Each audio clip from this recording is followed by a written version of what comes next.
మోకాళ్ల నొప్పులు, gas, gut health వంటి సర్వ రోగాలకు నివారణి అరుణ యోగా ఆముదం. రిస్క్ చేయడం వేరు, భారీ రిస్కులు చేయడం వేరు.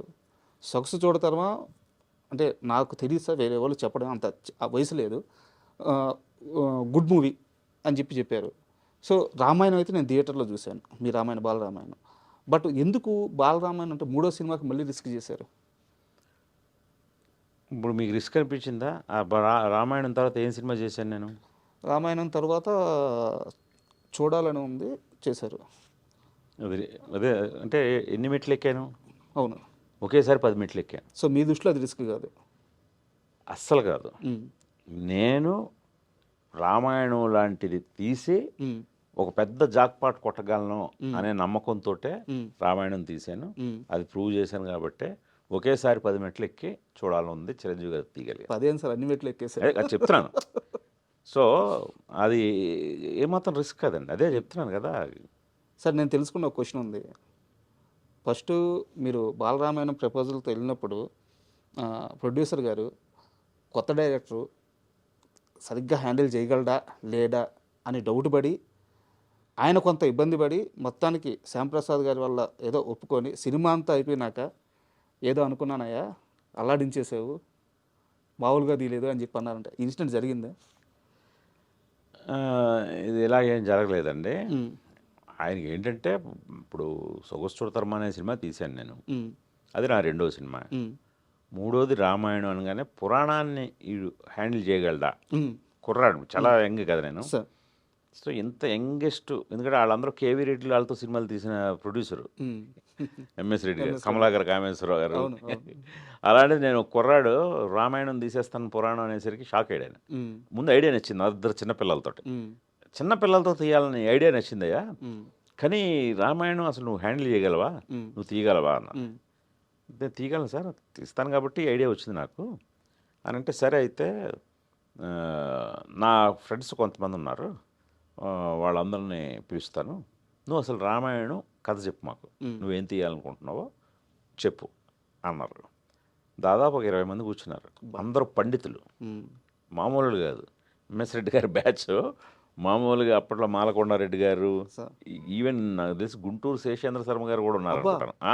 అలాంటి వాళ్ళందరినీ కూర్చోబెట్టి చెప్పు రామాయణం అన్నారు. చెవట్లు పట్టేస్తాయి కదా సార్.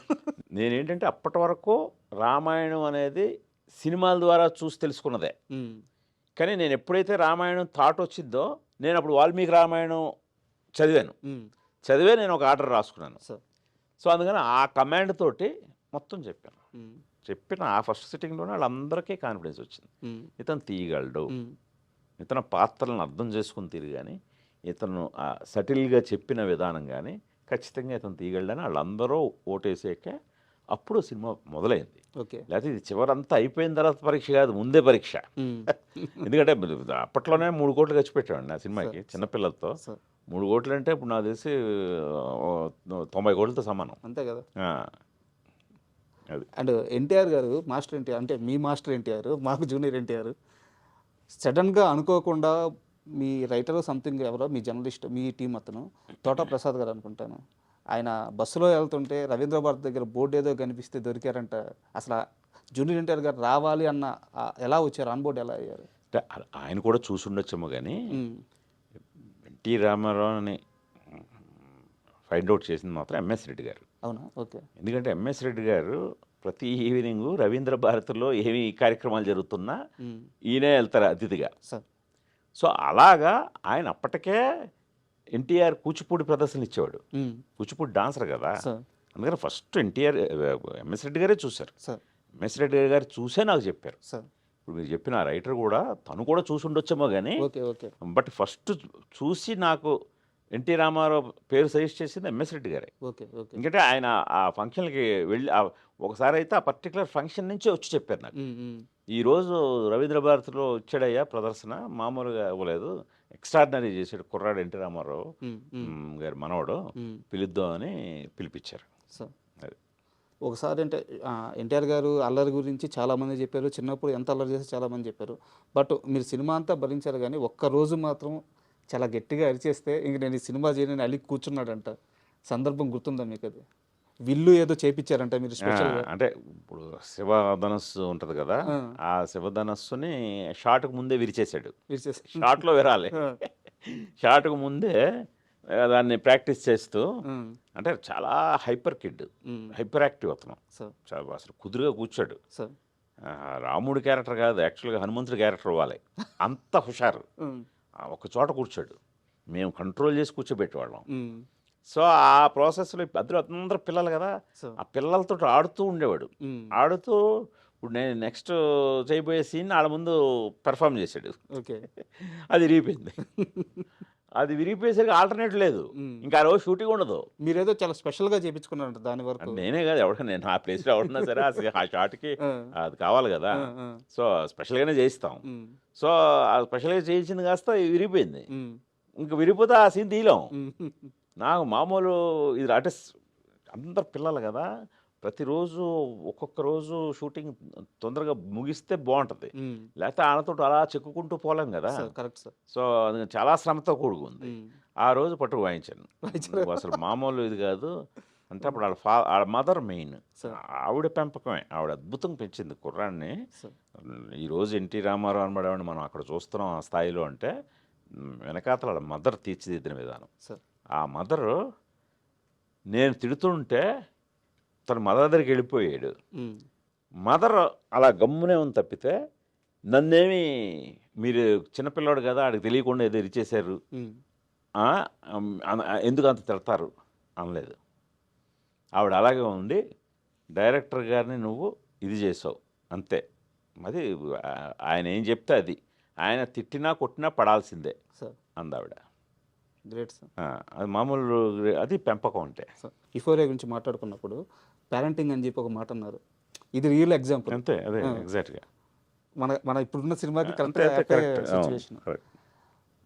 సార్ ఎంత జర్నీ అంటే మీరు ఇందాక అన్నారు రామాయణం తీసిన తర్వాత నేను ఒక 10 మెట్లు ఎక్కానని, బట్ దత్తు గారు నాకు తెలిసి మిమ్మల్ని తీసుకెళ్ళి చిరంజీవి గారికి పరిచయం చేశారు. చిరంజీవి గారు ఫస్ట్ మీకు ఇచ్చిన టాస్క్ ఏంది అంటే, సారీ ఫర్ ఇట్లా అంటున్నందుకు, అప్పటిదాకా మీరు రామాయణం హిట్ కొట్టినా కానీ స్టార్స్ని హ్యాండిల్ చేయలేదు. చిరంజీవి గారు మిమ్మల్ని స్టార్స్ని సరిగ్గా మామూలు ఆర్టిస్టులనే పెద్దగా చేయలేదు కదా. చిరంజీవి గారు మిమ్మల్ని నమ్మాలంటే ఆయన ఏదో ఒక మ్యాజిక్ జరిగి ఉండాలి. ఆయన మీకు ఇచ్చిన ఫస్ట్ టాస్క్ ఏంది, ఎలా నమ్మారు మిమ్మల్ని? కథ చెప్పడమేనండి, టాస్క్లు వేరే ఇవ్వరు మనకి. ఒక డైరెక్టర్కైనా ఒక రైటర్కైనా వేరే టాస్క్ అవసరం లేదు.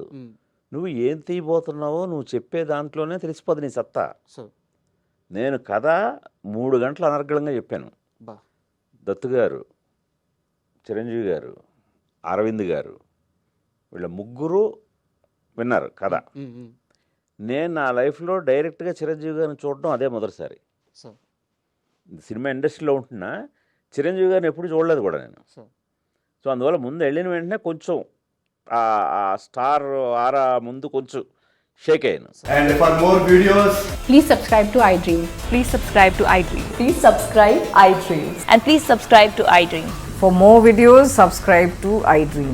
please like, share and subscribe to the channel. Congratulations, iDream. Subscribe to iDream. Subscribe to iDream. So subscribe to iDream Media. iDream ki iDream team andarki huge congratulations. Please subscribe iDream Media. Please subscribe to iDream. Subscribe iDream. Please subscribe to iDream.